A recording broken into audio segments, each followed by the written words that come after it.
फिरंदे न देर कंदे, मुखां फिरंदे न देर कंदे।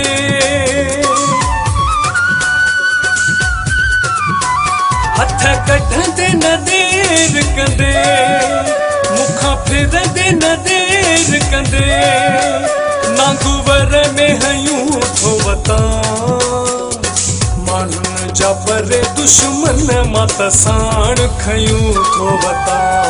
माण्हुनि जा परे दुश्मन मां त साण खयूं थो वतां। हथ कढंदे न देर कंदे, मुखां फिरंदे न देर कंदे।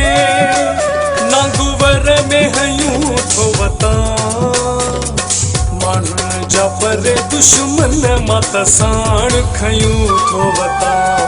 माण्हुनि जा परे दुश्मन मां त साण खयूं थो वतां।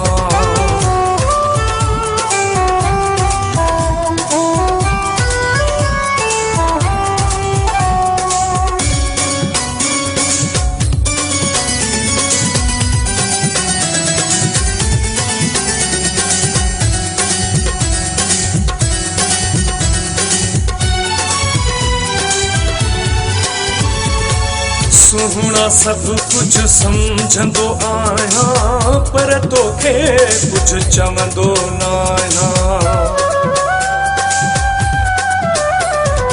ओ सुहिणा सब कुछ समझंदो आहियां, पर तोखे कुछ चवंदो न आहियां। डंको हणंदे न देर कंदे, मुखां फिरंदे न देर कंदे। नांगुवर में हयूं थो वतां, माण्हुनि जा परे दुश्मन मां त साण खयूं थो वतां। माण्हुनि जा परे दुश्मन मां त साण खयूं थो वतां।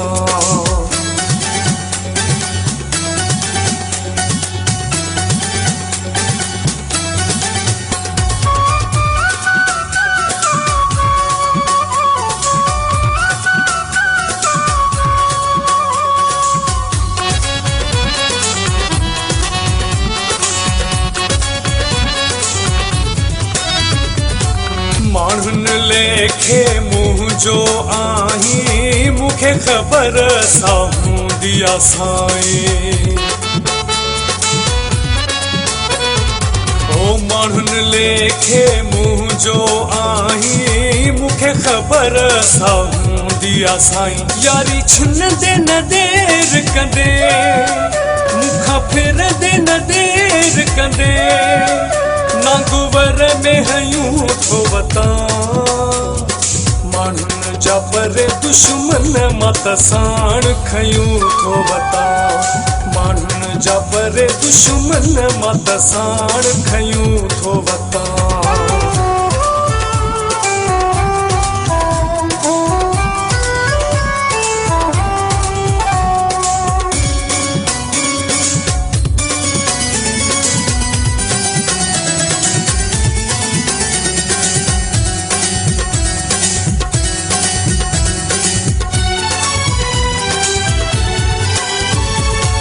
गुल हसन खे पक आ पूरी, विघिया जेका थी मजबूरी। ओ गुल हसन खे पक आ पूरी, विघिया जेका थी मजबूरी। धार थींदे न देर कंदे, मुखां फिरंदे न देर कंदे।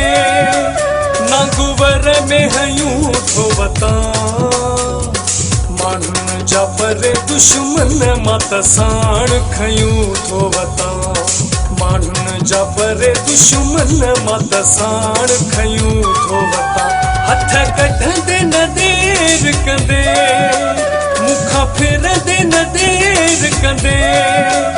नांगुवर में हयूं थो वतां, माण्हुनि जा परे दुश्मन मां त साण खयूं थो वतां।